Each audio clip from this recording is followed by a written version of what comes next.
لا إله إلا الله لا إله إلا الله لا إله إلا الله لا إله إلا الله لا إله إلا الله لا إله إلا الله لا إله إلا الله.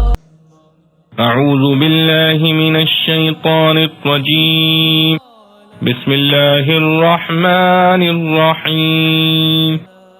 والسماء والطارق وما أدراك ما الطارق النجم الثاقب إن كل نفس لما عليها حافظ فلينظر الإنسان مما خلق من ماء دافق يخرج من بين الصلب والترائب إنه على رجعه لقادر يوم تبلى السرائر فما له من قوة ولا ناصر والسماء ذات الرجع والأرض ذات الصدع إنه لقول فصل وما هو بالهزل إنهم يكيدون كيدا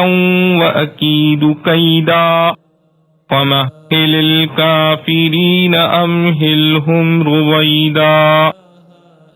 سورة الطارق.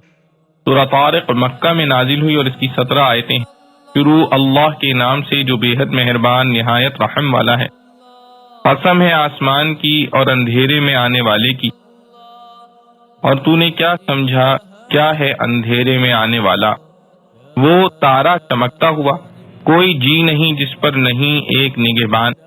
اب دیکھ لے آدمی کہ کاہے سے بنا ہے ایک اچھلتے ہوئے پانی سے جو نکلتا ہے پیٹھ کے بیچ سے اور چھاتی کے بیچ.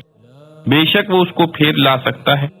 جس دن جانچے جائیں بھید تو کچھ نہ ہوگا اس کو زور اور نہ کوئی مدد کرنے والا. قسم آسمان چکر مارنے والے اور زمین پھوٹ نکلنے والی. بے شک یہ بات ہے دو ٹوک اور نہیں یہ بات ہنسی کی. البتہ وہ لگے ہوئے ہیں ایک داؤ کرنے میں اور میں لگا ہوا ہوں ایک داؤ کرنے میں. تو ڈھیل دے منکروں کو، ڈھیل دے ان کو تھوڑے دنوں. خلاصہ تفسیر. قسم آسمان کی اور اس چیز کی جو رات کو نمودار ہونے والی ہے اور آپ کو کچھ معلوم ہے وہ رات کو نمودار ہونے والی چیز کیا ہے؟ وہ روشن ستارہ ہے. کوئی ستارہ ہو کقولہ تعالی والنجم اذا ہوا. آگے جواب قسم ہے کہ کوئی شخص ایسا نہیں کہ جس پر کوئی اعمال کا یاد رکھنے والا فرشتہ مقرر نہ ہو. کقولہ تعالی وَإِنَّ عَلَيْكُمْ لَحَافِظِينَ كِرَامًا كَاتِبِينَ يَعْلَمُونَ مَا تَفْعَلُونَ. مطلب یہ کہ ان اعمال پر محاسبہ ہونے والا ہے. اور اس قسم کو مقصود سے مناسبت یہ ہے کہ جیسے آسمان پر ستارے ہر وقت محفوظ ہیں مگر ظہور ان کا خاص شب میں ہوتا ہے، اسی طرح اعمال سب نامہ اعمال میں اس وقت بھی محفوظ ہیں مگر ظہور ان کا خاص قیامت میں ہوگا. جب یہ بات ہے تو انسان کو قیامت کی فکر چاہیے اور اس کے استبعاد کا شبہ ہو تو اس کو دیکھنا چاہیے کہ وہ کس چیز سے پیدا کیا گیا ہے. وہ ایک اچھلتے پانی سے پیدا کیا گیا ہے جو پشت اور سینہ یعنی تمام بدن کے درمیان سے نکلتا ہے. مراد اس پانی سے منی ہے، خواہ صرف مرد کی یا مرد و عورت دونوں کی. اور عورت کی منی میں گو اندفاق اچھلنا مرد کی منی کے برابر نہیں ہوتا لیکن کچھ اندفاق ضرور ہوتا ہے. اور دوسری تقدیر پر یعنی جبکہ ماں سے مراد مرد و عورت دونوں کا نطفہ ہو تو لفظ ماں کا مفرد لانا اس بنا پر ہے کہ دونوں معد مخلوط ہو کر مثل شیء واحد کے ہو جاتے ہیں. اور پشت اور سینہ چونکہ بدن کے دو طرفین ہیں اس لیے کنایہ جمیع بدن سے ہو سکتا ہے. حاصل یہ ہے کہ نطفے سے انسان بنا دینا زیادہ عجیب ہے بنسبت دوبارہ بنانے کے. اور جب عجیب تر امر اس کی قدرت سے ظاہر ہو رہا ہے تو اس سے ثابت ہوا کہ وہ اس کی دوبارہ پیدا کرنے پر ضرور قادر ہے. پس وہ استبعاد قیامت کا شبہ دفع ہو گیا اور یہ دوبارہ پیدا کرنا اس روز ہوگا جس روز سب کی قلعی کھل جاوے گی. یعنی سب مخفی باتیں، عقائد باطلہ و نیات فاسدہ ظاہر ہو جائیں گی، اور دنیا میں جس طرح موقع پر جرم سے مکر جاتے ہیں اس کو چھپا لیتے ہیں، یہ بات وہاں ممکن نہ ہوگی۔ پھر اس انسان کو نہ تو خود مدافعت کی قوت ہوگی اور نہ اس کا کوئی حمایتی ہوگا کہ عذاب کو اس سے دفع کر دے۔ اور اگر کہا جاوے کہ امکان قیامت کا گو عقلی ہے مگر وقوع نقلی ہے، اور دلیل نقلی قرآن ہے، اور وہ ہنوز محتاج اثبات ہے، تو اس کے متعلق سنو کہ قسم ہے آسمان کی جس سے پیاپے بارش ہوتی ہے، اور زمین کی جو بیج نکلنے کے وقت پھٹ جاتی ہے۔ آگے جواب قسم ہے کہ یہ قرآن حق و باطل میں ایک فیصلہ کر دینے والا کلام ہے، اور وہ کوئی لغو چیز نہیں ہے۔ اس سے قرآن کا کلام حق من جانب اللہ ہونا ثابت ہو گیا، مگر باوجود اس بات حق کے ان لوگوں کا حال یہ ہے کہ یہ لوگ نفی حق کے لیے طرح طرح کی تدبیریں کر رہے ہیں، اور میں بھی ان کی ناکامی اور سزا کے لیے طرح طرح کی تدبیریں کر رہا ہوں، اور ظاہر ہے کہ میری تدبیر غالب آئے گی، اور جب میرا تدبیر کرنا سن لیا تو آپ ان کافروں کی مخالفت سے گھبرائیے نہیں، اور ان پر جلدی عذاب آنے کی خواہش نہ کیجیے، بلکہ ان کو یوں ہی رہنے دیجیے، اور زیادہ دن نہیں بلکہ ان کو تھوڑے ہی دنوں رہنے دیجیے، پھر میں ان پر عذاب نازل کروں گا، خواہ قبل الموت یا بعد الموت۔ اخیر کی قسم کو اخیر کے مضمون سے یہ مناسبت ہے کہ قرآن آسمان سے آتا ہے، اور جس میں قابلیت ہوتی ہے اس کو مالا مال کرتا ہے، جیسے بارش آسمان سے آتی ہے اور عمدہ زمین کو فیضیاب کرتی ہے۔ معارف و مسائل، اس صورت میں تعالیٰ نے آسمان اور ستاروں کی قسم کھا کر یہ ارشاد فرمایا ہے کہ ہر انسان پر ایک محافظ نگراں ہے جو اس کے تمام افعال و اعمال اور حرکات و سکنات کو دیکھتا جانتا ہے۔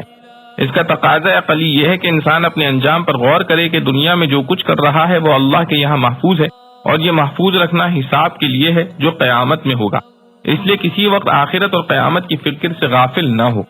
اس کے بعد اس شبے کا جواب ہے جو شیطان لوگوں کے دلوں میں ڈالتا ہے کہ مر کر مٹی اور ذرہ ہو جانے کے بعد پھر سب اجزاء کا جمع ہونا اور اس میں زندگی پیدا ہونا ایک موہوم خیال بلکہ عوام کی نظر میں محال و ناممکن ہے۔ جواب میں انسان کی ابتدائی تخلیق پر غور کرنے کی ہدایت ہے کہ وہ کس طرح مختلف ذرات اور مختلف مواد سے ہوتی ہے، جیسے ابتدائی تخلیق میں دنیا بھر کے مختلف ذرات کو جمع کر کے ایک زندہ سمیع و بصیر انسان بنا دیا، اس کو اس پر بھی قدرت کیوں نہ ہوگی کہ پھر اس کو اسی طرح لوٹا دے۔ اس کے بعد کچھ حال قیامت کا بیان فرما کر دوسری قسم زمین اور آسمان کی کھا کر غافل انسان کو یہ جتلایا کہ جو کچھ اس کو فکر آخرت کی تلقین کی گئی ہے اس کو مذاق و دل لگی نہ سمجھے، یہ ایک حقیقت ہے جو سامنے آ کر رہے گی۔ آخر میں کفار کے شبے کا جواب دیا گیا کہ کفر و شرک اور معاصی اگر اللہ تعالیٰ کو پسند نہیں تو پھر دنیا ہی میں ان پر عذاب کیوں نہیں آ جاتا۔ اس پر سورت ختم کی گئی ہے۔ پہلی قسم میں آسمان کے ساتھ طارق کی قسم ہے۔ طارق کے معنی رات کو آنے والے کے ہیں۔ ستارے چونکہ دن کو چھپے رہتے ہیں اس لیے ستارے کو طارق فرمایا، اور خود قرآن نے اس کی تفسیر کر دی، وما ادراک ما الطارق، یعنی تمہیں کیا خبر کہ طارق کیا چیز ہے۔ پھر فرمایا النجم الثاقب، یعنی ستارہ روشن۔ نجم کے معنی ستارے کے ہیں۔ قرآن نے کوئی ستارہ متعین نہیں کیا، اس لیے ہر ستارہ اس کا مصداق ہو سکتا ہے۔ بعض حضرات مفسرین نے نجم سے خاص ستارہ ثریا یا زحل مراد لیا ہے، اور کلام عرب سے لفظ نجم کا اس پر اطلاق ثابت کیا ہے۔ ثاقب کے معنی روشن چمکدار کے ہیں۔ ان کل نفس لما علیہا حافظ، یہ جواب قسم ہے۔ اس میں شروع کا حرف ان نافیہ ہے، اور حرف لما بتشدید میم بمعنی اللہ ہے، جو قبیلہ حزیل کے لغت میں استثناء کے معنی دیتا ہے، اور معنی آیت کی یہ ہے کہ کوئی نفس ایسا نہیں جس پر حافظ نہ ہو۔ حافظ کے معنی نگراں کے بھی آتے ہیں جو کسی کے اعمال کو نظر میں رکھے تاکہ ان کا حساب لے، اور حافظ بمعنی محافظ بھی آتا ہے جس کے معنی مصائب و آفات سے حفاظت کرنے والے کے ہیں۔ پہلے معنی کے اعتبار سے حافظ سے مراد فرشتہ ایک کاتب اعمال ہے، اور یہاں اگرچہ اس کو بلفظ مفرد یا بمعنی جنس بیان کیا ہے مگر ان کا متعدد ہونا دوسری آیت سے ثابت ہے۔ ان علیکم لحافظین کراما کاتبین، اور دوسرے معنی کے اعتبار سے وہ فرشتے مراد ہیں جو اللہ تعالیٰ نے ہر انسان کی حفاظت کے لیے مقرر کیے ہیں۔ وہ دن رات تمام آفات و مصائب سے انسان کی حفاظت کرتے ہیں بجز اس مصیبت و آفت کے جو اللہ تعالیٰ نے اس کے لیے مقرر کر دی ہے، جیسا کہ ایک دوسری آیت میں اس کا صراحتاً بیان آیا ہے، لَهُ مُعَقِّبَاتٌ مِّن بَيْنِ يَدَيْهِ وَمِن خَلْفِهِ يَحْفَظُونَهُ مِنْ أَمْرِ اللَّهِ، یعنی انسان کے لیے نوبت بنوبت آنے والے محافظ فرشتے مقرر ہیں جو اس کے آگے اور پیچھے سے اس کی حفاظت بامر الہی کرتے ہیں۔ ایک حدیث میں ہے کہ نبی کریم صلی اللہ علیہ وسلم نے فرمایا کہ ہر مومن پر اللہ تعالیٰ کی طرف سے 160 فرشتے اس کی حفاظت کے لیے مقرر ہیں جو انسان کے ہر عضو کی حفاظت کرتے ہیں. ان میں سے 7 فرشتے صرف انسان کی آنکھ کی حفاظت کے لیے مقرر ہیں. یہ فرشتے انسان سے ہر بلا و مصیبت جو اس کے لیے مقدر نہیں اس طرح انسان سے دفع کرتے ہیں جیسے شہد کے برتن پر آنے والی مکھیوں کو پنکھے وغیرہ سے دفع کیا جاتا ہے. اور اگر انسان پر یہ حفاظتی پہرا نہ ہو تو شیاطین اس کو اچک لیں. خلق من ماء دافق، یعنی انسان پیدا کیا گیا ہے ایک اچھلنے والے پانی سے جو نکلتا ہے پشت اور سینے کی ہڈیوں کے درمیان. عام طور سے حضرات مفسرین نے اس کا یہ مفہوم قرار دیا ہے کہ نطفہ مرد کی پشت اور عورت کے سینے سے نکلتا ہے، مگر اعضاء انسانی کے ماہر اطباء کی تحقیق اور تجربہ یہ ہے کہ نطفہ در حقیقت انسان کے ہر عضو سے نکلتا ہے اور بچے کا ہر عضو اس جز نطفے سے بنتا ہے جو مرد و عورت کے اسی عضو سے نکلا ہے. البتہ دماغ کو اس معاملے میں سب سے زیادہ دخل ہے، اسی لیے مشاہدہ ہوتا ہے کہ جماع کی کثرت کرنے والے اکثر ضعف دماغ میں مبتلا ہو جاتے ہیں. اسی کے ساتھ ان کی تحقیق یہ بھی ہے کہ نطفہ تمام اعضاء سے منفصل ہو کر نخاع کے ذریعے خصیتین میں جمع ہوتا ہے اور پھر وہاں سے نکلتا ہے. اگر یہ تحقیق صحیح ہے تو حضرات مفسرین نے جو نطفے کا خروج مرد کی پشت اور عورت کے سینے کے متعلق قرار دیا ہے اس کی توجیہ بھی کچھ بعید نہیں، کیونکہ اس پر اطباء کا اتفاق ہے نطفے کی تولید میں سب سے بڑا دخل دماغ کو ہے اور دماغ کا خلیفہ و مقام نخاع ہے جو ریڑھ کی ہڈی کے اندر دماغ سے پشت اور پھر خصیتین تک آیا ہوا ہے. اسی کے کچھ شعبے سینے کی ہڈیوں میں آئے ہوئے ہیں. ہو سکتا ہے کہ عورت کے نطفے میں سینے کی ہڈیوں سے آنے والے نطفے کا اور مرد کے نطفے میں پشت سے آنے والے نطفے کا دخل زیادہ ہو. اور اگر قرآن کریم کے الفاظ پر غور کیا جائے تو ان میں مرد و عورت کی کوئی تخصیص نہیں، صرف اتنا ہے کہ نطفہ پشت اور سینے کے درمیان سے نکلتا ہے. اس کا مطلب بے تکلف ہو سکتا ہے کہ نطفہ مرد و عورت دونوں کے سارے بدن سے نکلتا ہے اور سارے بدن کی تعبیر آگے پیچھے کے اہم اعضاء سے کر دی گئی. سامنے کے حصے میں سینے اور پیچھے کے حصے میں پشت سب سے اہم اعضاء ہیں. ان دونوں کے اندر سے نکلنے کا مطلب یہ لیا جائے کہ سارے بدن سے نکلتا ہے، جیسا کہ خلاصے تفسیر میں لکھا گیا ہے. انہو علی رجعہ لقادر، رجع کے معنی لوٹا دینے کے ہیں. مطلب یہ ہے کہ جس خالق کائنات نے اول انسان کو نطفے سے پیدا کیا ہے وہ اس کو دوبارہ لوٹا دینے یعنی مرنے کے بعد زندہ کر دینے پر بدرجہ اولا قادر ہے. یوم تبلی السرائر، تبلا کے لفظی معنی امتحان لینے اور آزمانے کے ہیں اور سرائر کے معنی ہے مخفی امور.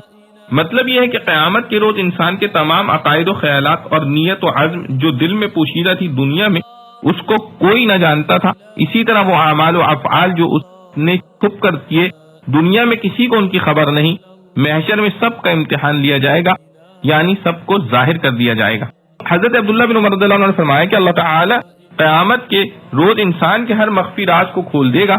ہر اچھے برے عقیدے اور عمل کی علامت انسان کے چہرے پر یا زینت ہو کر یا ظلمت و سیاہی کی صورت میں ظاہر کر دی جائے گی. وَالسَّمَاءِ ذَاتِ الرَّجْعِ، رجع کے معنی اس بارش کے ہیں جو پے در پہ ہو کر ایک مرتبہ بارش ہو کر ختم ہو جائے اور پھر لوٹے. انہو لقول فصل، یعنی قرآن کریم ایک فیصلہ کن قول ہے جو حق و باطل میں فیصلہ کرتا ہے اور اس میں کسی شک و شبے کی گنجائش نہیں. حضرت علی رضی اللہ عنہ فرماتے ہیں کہ میں نے رسول اللہ صلی اللہ علیہ وسلم سے سنا ہے کہ قرآن کے متعلق فرمایا یہ ایک ایسی کتاب ہے جس میں تم سے پہلی امتوں کے حالات و اخبار ہیں اور تمہارے بعد آنے والوں کے لیے احکام ہیں. وہ فیصلہ کن قول ہے، ہنسی مذاق نہیں. تمت سورۃ الطارق بحمد للہ. لا الہ الا اللہ، لا الہ الا اللہ، لا الہ الا اللہ، لا الہ الا اللہ، لا الہ الا اللہ، لا الہ الا اللہ، لا الہ الا اللہ، لا الہ الا اللہ، لا الہ الا